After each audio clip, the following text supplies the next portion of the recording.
Hello, I'm Ellen Bintz, coming today from Wheaton, Illinois, in the USA. Welcome to Impact, a podcast about how we can each bring about real change in the world and getting practical in making that happen. And hello, I'm Clive Johnson, coming today from Leigh-on-Sea in the UK. A special welcome if you're listening for the first time, and a big thank you to our new subscribers. Each week, we look at one aspect of how we can connect our hearts to offer healing for others with our collective intention, prayers, and meditation, and go behind the headlines of a critical happening in our world that needs our attention right now. Today's episode, we take one of these regular deep dives to more fully understand and tune in with something many of us may know only a little about, and see where we might hone in with our prayers and intentions. And as we record, it's April 30th, 2025. So today we turn our attention to a topic that, at least in some countries, has provoked one of the fiercest divides seen in recent years, and is one that we believe is a much bigger social issue than many may realize. We're talking about the so-called trans issue. In other words, who has the right to identify themselves as and be treated by others as a man or a woman? Because of prejudice and opposing worldviews connected with this debate, trans people often find themselves marginalized and vulnerable.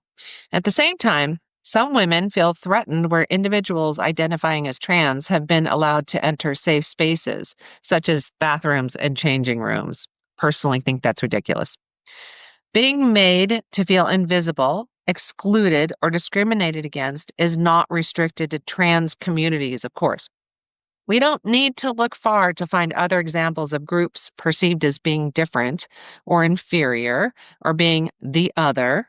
In some cases, being subject to persecution, segregation, or genocide, especially on the basis of their ethnicity, sexuality, or religious leaning. The threats to vulnerable minorities continue to be very real in virtually every society, and the implicit as well as explicit bias against many achieving true equality, of course, includes continuing relegation of women in many.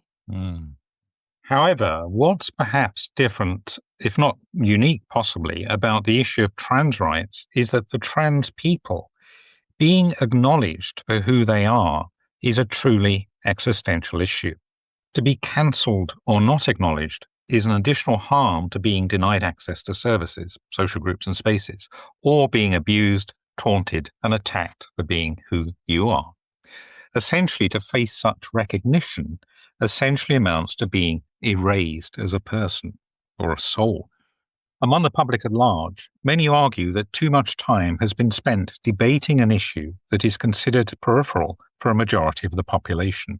However, as we'll discuss, we believe this is a critical social issue relevant to everyone and is one that shouldn't be swept into the long grass. Some issues involved in the debate may also overlap to a degree with other big social issues that have caught our attention recently. This includes our reflections on the crisis facing adolescent boys and the rise of the manosphere. We'll explain why we think those two may be linked a little later. So why are we talking about this? Well, we've been prompted to this topic today, especially by a ruling in the UK High Court last week that was described as a landmark judgment. It's also one that may be regarded as a major milestone in the course of an undercurrent moving in British, American, and other societies, as we'll explore. The rights and recognition of trans people according to their felt rather than birth sex has come to the fore in a number of countries in recent years, most notably in the UK, US, and Turkey. It's caused much less social angst in others, while some countries, such as Germany, South Africa, and Botswana, have seen progressive moves toward achieving wider equality and acceptance for trans people in recent years.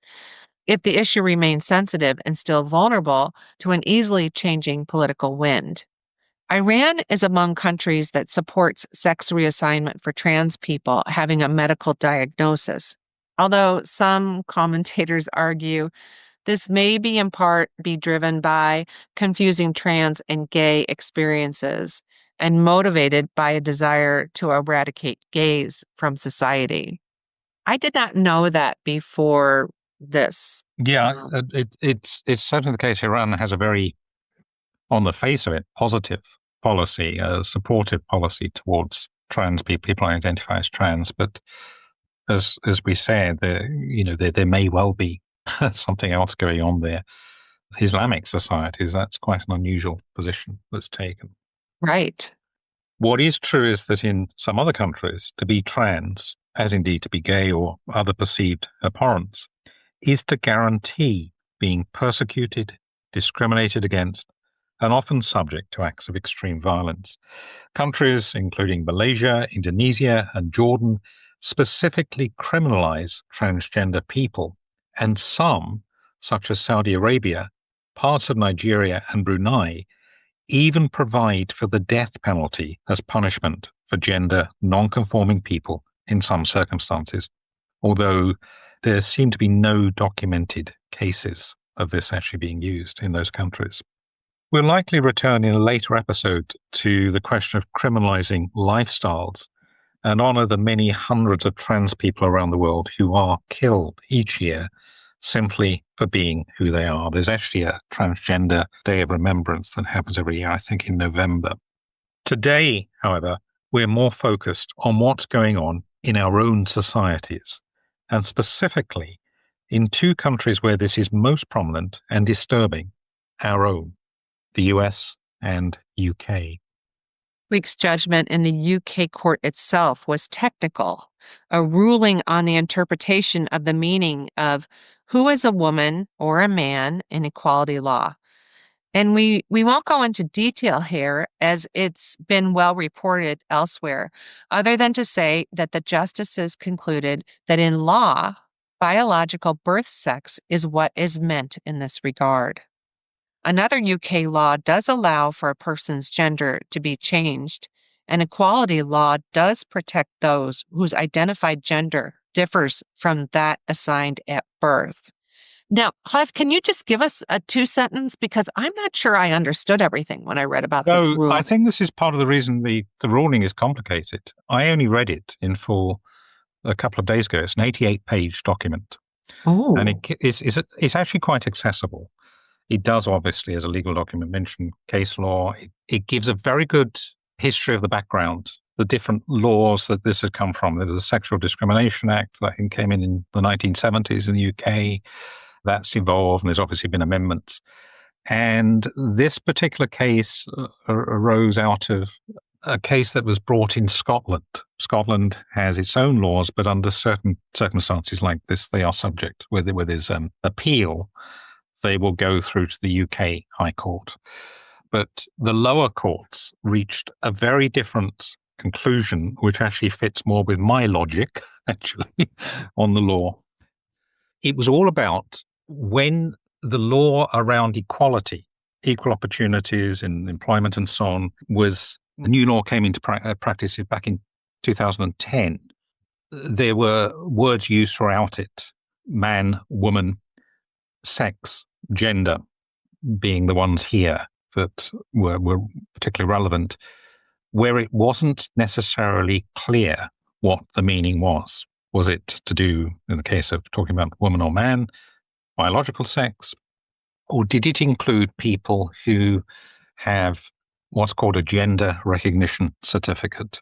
To get a gender recognition certificate, you have to have lived fully within your adopted sex, let's call it, for 2 years.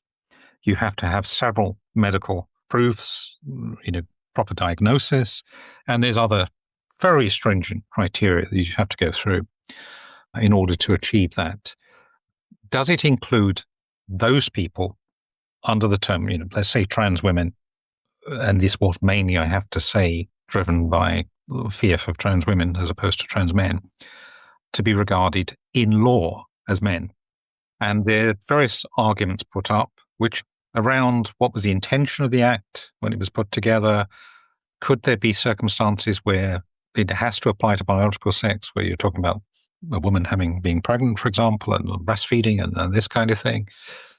And therefore, is it just some sections of the Act where that would apply, but not others? And the High Court ruling said, well, where a word is used in an Act, it normally is consistent right the way through. And therefore, they put various other arguments forward. They said this in their report, in their ruling. They had been impressed by, as it were, one of the lobby groups with the strength of their arguments and understanding of the law and the background and so on. And they concluded that woman means biological. In other words, your birth sex, and man means birth sex.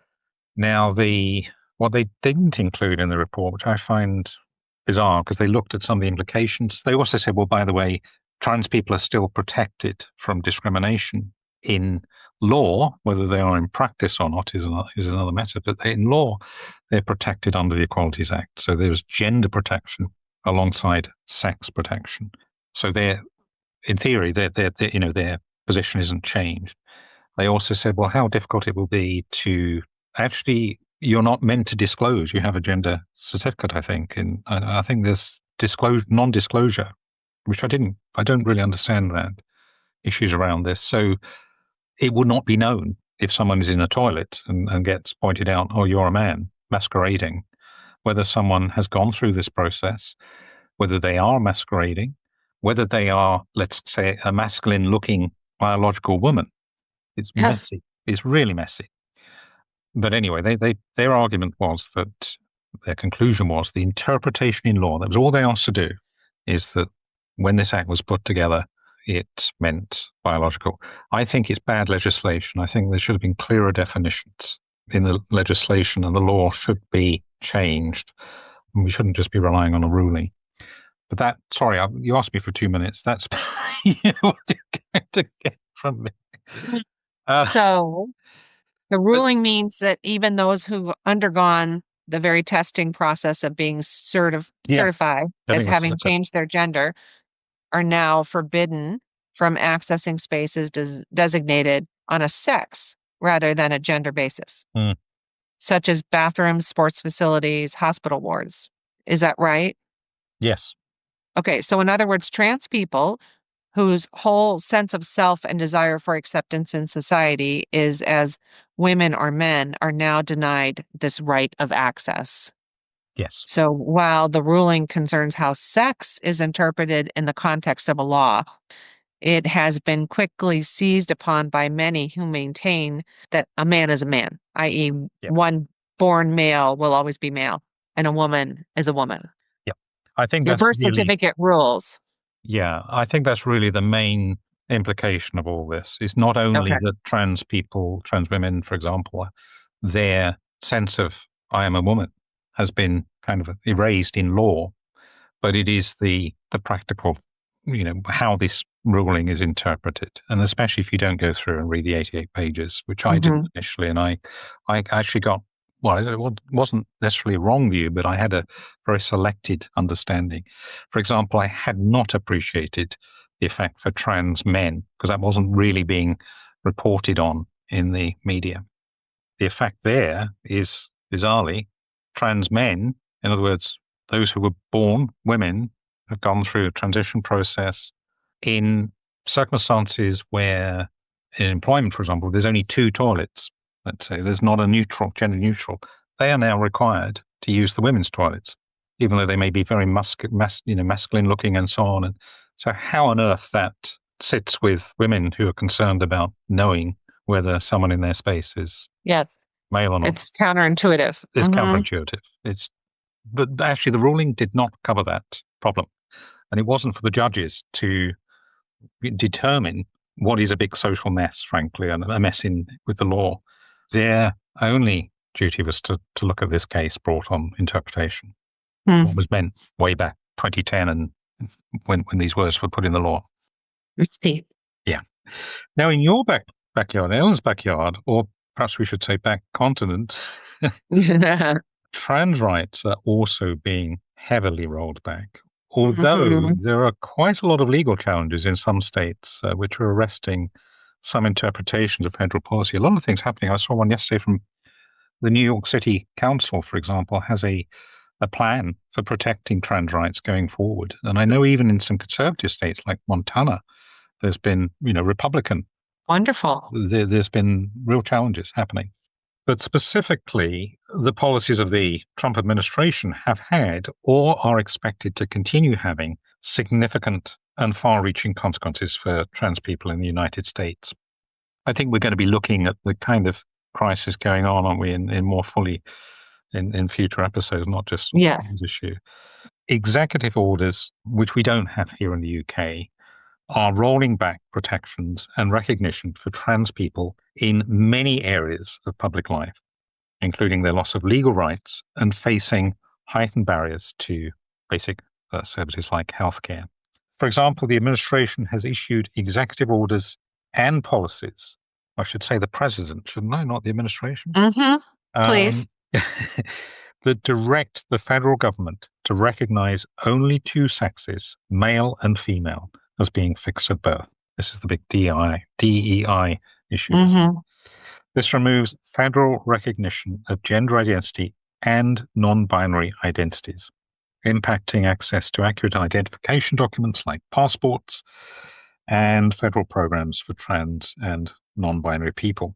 So protections that had previously prohibited discrimination against trans people in, for example, healthcare settings, have also been rolled back. And there are also threats being made to cut federal funding from schools that allow trans students to use facilities or participate in sports based on gender identity. That's actually quite a complicated area, the sport, professional sport. Yes, it's already happened. Also a ban on transgender individuals serving openly in the US military. A policy upholding the right of single-sex homeless shelters and other federally funded services to exclude trans people that have already been enacted in this first, actually, I think, is it today or yesterday was the first 100 days of this administration. And indeed, already this year, there have been, I found this staggering, over 850 anti-trans bills introduced or that are under consideration in the US.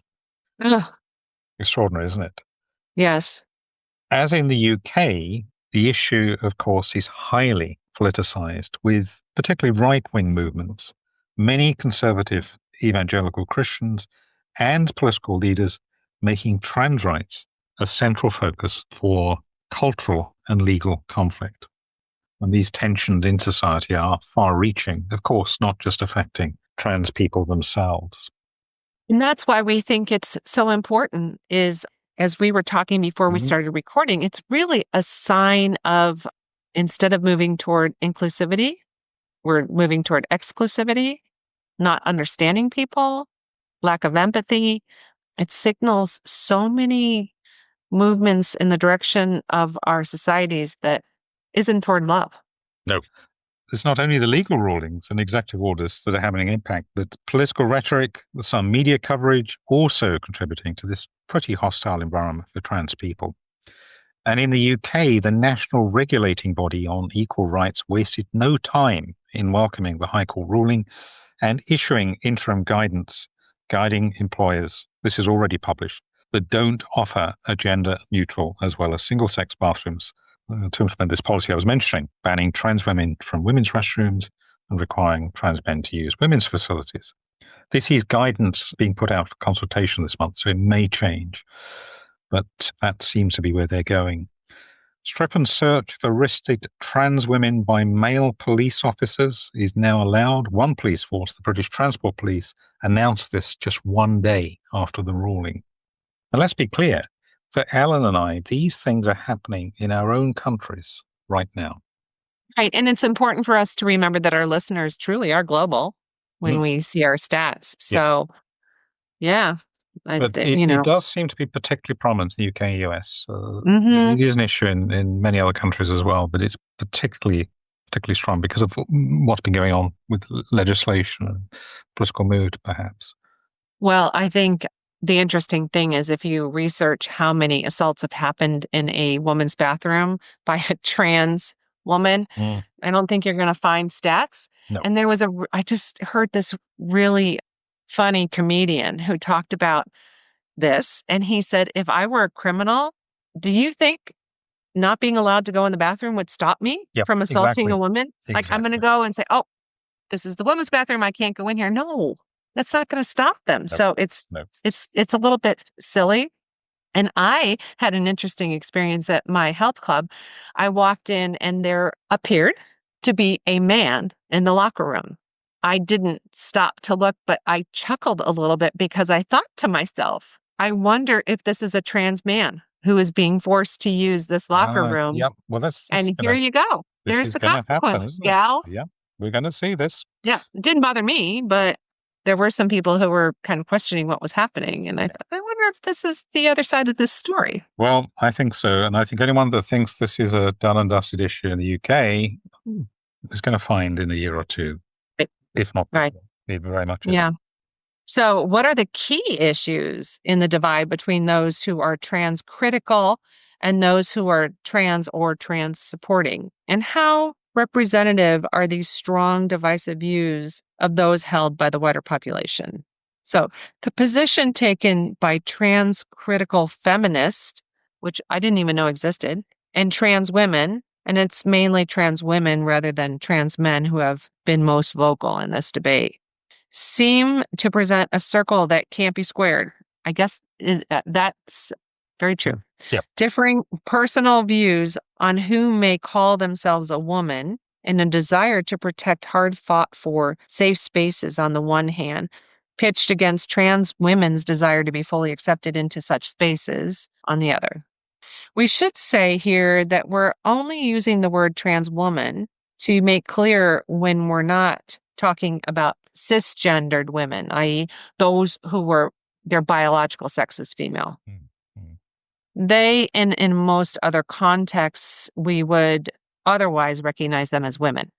So trans critical feminists' arguments are largely rooted in concerns about safety and privacy, although not exclusively. They maintain that trans women, having been assigned male at birth and socialized as males, do not share the same lived experience of sex-based subordination as cisgendered women. They say that allowing who they see as biological males into women-only spaces could increase the risk of male violence or sexual assault against women, since it's difficult to distinguish between genuine trans women and predatory men who might falsely claim a trans identity to gain access to vulnerable women. They therefore advocate for exclusion as a precautionary measure. Mm. It is true, of course, that trauma is suffered by many women who have been subject to sexual abuse from a male partner. And a number of my friends in this category, and I know from their own descriptions how traumatizing this has been, can be very easily triggered. PTSD can be very easily triggered through close contact with anyone who has, let's say, an air of maleness about them. And given particularly the horrifying reality that as many as 1 in 3 women in the UK report being victims of such abuse, there being a similar number in the US who experience rape, physical violence, and or stalking by an intimate partner in their lifetime, the trans critical feminists believe that women-only spaces are not just about physical safety, but also about providing a place where there can be a shared experience, kind of solidarity among those who have experienced sex-based oppression. Some of them do acknowledge that exclusion may harm trans women by denying them safe spaces, but they argue that the risk of perceived harm to cisgender women outweighs this concern. Conversely, many trans people argue that they are women and should be treated as such in all aspects of life, including, of course, access to women-only spaces. And they stress that excluding them denies their gender identity and undermines their dignity and humanity. They point out that they are also at significant risk of harassment, violence, and discrimination. And that's especially the case in male spaces such as men's toilets, changing rooms, and prisons. And they also challenge the view that there is compelling evidence that women's safety is compromised by allowing their being allowed access to their spaces. Given their fundamental sense of self, the legal definition or interpretation of who is a woman given by the UK High Court's ruling strikes right at the heart of their feeling acknowledged and fairly treated by society. Yeah, and we should say that trans critical feminists represent a small minority, Definitely. both among women overall and within the broader feminist movement. Most women do not hold trans critical or exclusionary views, although political polls conducted over several years by the UK pollster YouGov show that the level of support is moving away from a large majority being trans accepting. Yep. Trans people, at least those who identify with a gender different from that assigned at birth, number around 1 in 200, according to the 2021 UK Census. Large scale surveys and studies have consistently revealed a similar proportion among adults in the US. There's no robust evidence or official statistics that we could find that suggests that trans people commit a significant proportion of abuse or sexual offenses against women in public spaces, such as toilets or changing rooms. And that bears to be said again. There's no evidence we could find. We came across no published reviews of police reports or studies in the UK, US, and other countries that reveal an increase in public safety incidents in women's spaces that have adopted trans inclusive policies. However, it isn't possible to draw a firm conclusion from the available data, but it is data. Yeah. It's going to be interesting. YouGov, the main pollster here in the UK, will be doing further surveys, I'm sure, on the back of the High Court ruling. It's going to be interesting to see what direction we're moving in terms of support among the population at large for trans people. But in the UK, and this is just one example, considering the specific case of trans women being sent to prison, prisoners identifying as transgender do actually show higher rates of sexual offence over other groups. But the figures aren't broken down to show whether these offences were committed against women specifically, nor do they account for the context or when the offences occurred. In other words, was that before or after transition? Now, there is one well-known case that concerns a convicted rapist, Isla Bryson, who transitioned after being charged. This was actually after she was charged in 2019. And she was initially placed in a Scottish women's prison while awaiting trial. Although in both US and UK prisons, such offences are thought to be rare. In her book, this is a good book actually, I would recommend if you want to get into the issue, The Transgender Issue, which is written by a well-known trans advocate, Sean Fay, reports that a male guard also committed sexual abuse against a female inmate in the very same prison and around the same time that Isla Bryson was there, although we couldn't confirm that report. We couldn't identify either the proportion of trans person attacks on other prisoners relative to attacks by cis women on women, as well as by male guards working in women's prisons. However, in society more generally, evidence consistently shows that trans people are far more likely to be victims of violence and abuse, including sexual violence, than to be perpetrators. For example, in the US, according to the Williams Institute at UCLA School of Law, transgender people are over 4 times more likely to experience violent victimization than cisgender people. This statistic needs to be screamed from the mountaintop. Yep. It's so important to shift the way we look at this. Yes. And protect these people. So why has the issue become so prominent? And why do we think it matters as a wider social issue? So sociologists suggest there are several key reasons why the trans issue has become such an important social issue in some countries. And these include the increased visibility of trans people, bringing trans identities and experiences into public debate, a mobilizing of transgender movements lobbying for recognition, rights, and inclusion, and more generally, trans rights being included in the broader human rights and equality debates that have led to legislative changes in many countries in recent years. At the same time, resistance from some segments of society, often rooted in concerns about gender norms, religion, and perceived threats to women's spaces, as we've talked about, has come to the fore and polarized opposition to many of the freedoms trans people seek.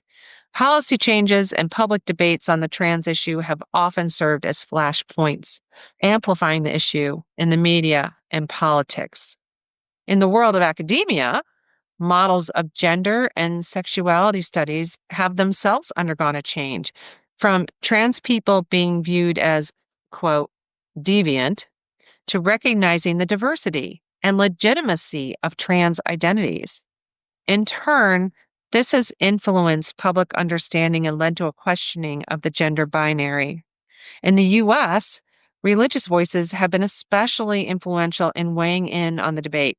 For example, the country's largest Protestant denomination, the Southern Baptist Convention, explicitly opposes gender transition, hormone therapy, and surgeries, and has called for adherence to what they maintain is, quote, God's design of binary sex. 68% of evangelical Protestants in the U.S. believe society had gone too far in accepting transgender people, according to a 2022 Pew Research Center survey. So it's a very high number among the sort of Mm-hmm. evangelical Christians. In the UK, concerns about the alleged simplicity and speed by which young people could be diagnosed with gender dysphoria and referred onto the path of hormone replacement and so on, reached a head in a controversial series of recommendations concerning such matters as diagnosis, psychological and medical interventions, resulting from a review led by retired consultant pediatrician Hilary Cass. Now, this was published. I was amazed when I realized this 1 year ago. It's last April. Seems only yesterday, actually, that came out. Other critics have pointed to the increasing prevalence, or at least public awareness of, late onset gender dysphoria. This is gender dysphoria that first becomes apparent during adolescence or even adulthood, which some academics say pathologizes a normal exploration of gender identity that may result from peer pressure, for example, rather than as a genuine aspect of identity development. In other words, a play with gender fluidity that may be socially conditioned and a passing phase. Now, whether or not trans acceptance was moving too quickly or too far may be a matter for individual opinion. And certainly you need to ensure there are appropriate safeguards there, I think, for young people once they're being put on that course. But it's likely a part of the explanation for a pushback among some Christian groups, as well as others, that's redirected this trend. Our own sense is that something else is likely also at play, and this again is why this becomes an issue for us all. It's not just the trans people and the trans critical. Mm-hmm. And this is that both misogyny and misandry, that is disdain for men, may underpin what's going on, driven by fear, and often, in the case of misandry, trauma. The first concerns many cis men's expectations that men should be men, and fear of any among their number being feminized, not helped by the power of the patriarchy and a fear of some that women pose a threat to that power. And again, this is an issue perhaps that's driving the adolescent male crisis that we spoke about on the back of the Netflix series Adolescence a week or two back. Against this, with the staggeringly high incidence of sexual abuse against women, many women fear the close presence of male-bodied people in the few spaces they may go to feel safe. And this extends to potentially being triggered by anyone they may associate with being male, whether rationally or otherwise. I can actually associate, I've suffered PTSD myself, and I know it's not always rational why you get triggered. Mm-hmm. Very, very subtle, the thing that brings on a panic attack or whatever. In other words, if our societies are to have hope of moving towards, as it were, squaring this circle, rather than ever decreasing into a cesspool of vitriol, we must get to what lies at the root of the unease. At any rate, the social perils of misogyny and misandry, and the challenges of fear of the other, are critical matters that should concern us all. That's what we believe. Yes, fear of the other. Fear of the other. Ignorance and a desire to push the topic into the long grass now seems to be the political direction in the UK, potentially turning public and policymaker attention away from these concerns. This may be easiest to do for those who aren't themselves affected and who don't experience dysphoria, and so wonder what all the fuss is about. But to ignore or pretend that deep rooted social unease doesn't persist risks taking us down a slippery slope of denial and increasing restriction. A reflection on where such a course has taken sleepwalking societies into the not too distant past may be chilling and cause us to wake up to the forces that are moving us away from being compassionate, inclusive, and caring societies. The position of the conservative right is well known. And in the UK, most politicians have been quick to welcome and endorse this High Court decision. Opposition leader Kemi Badenoch used the opportunity to deride Prime Minister Keir Starmer's apparent changing of position on whether he views trans women as women. His governing party's official answer to this question is now no. Observing this shift, BBC political editor Chris Mason noted that when confronted by questions such as, quote, can a woman have a penis? Many in the Labour Party have regarded such questions as reductive and trivializing and wanted to be openly thoughtful about the rights of trans people. They maintain that they still are, but it's true that the Labour Party's leadership position is now the opposite of what it was. Yeah, the government is not going to go against a High Court ruling. So it's got themselves a real knot here. Yeah, the official position, government position now is we support the High Court decision. Why aren't they going to go against the High Court decision if they disagree with it? Well, again, it comes back to why aren't they changing the law? But it's not going to be high on the agenda now. It's been such a real political hot potato. This is relief, even for the party that was well supportive of this. Way back in Scotland, the Scottish National Party, it's a weight off their shoulders, and they were very strongly advocating for trans rights. Chris Mason went on to say, it was a very interesting piece I read by him, that this is far from the end of the debate. I think he's spot on there, but observes that it will now look and feel different, both in politics and in wider society. For those who would want everyone to heed the High Court Justice warning that its ruling is not a victory for anyone, the question is whether the UK, the US, and other societies will continue to seek to both protect all people's safety and truly embrace equality, freedom of expression, and friendship with others. We might say much more on this issue, but that might bring us neatly to a time of offering our intentions and prayers. And as always, you might, if you want to, we'll put a marker for this in the show notes so you can come back to this point if you want.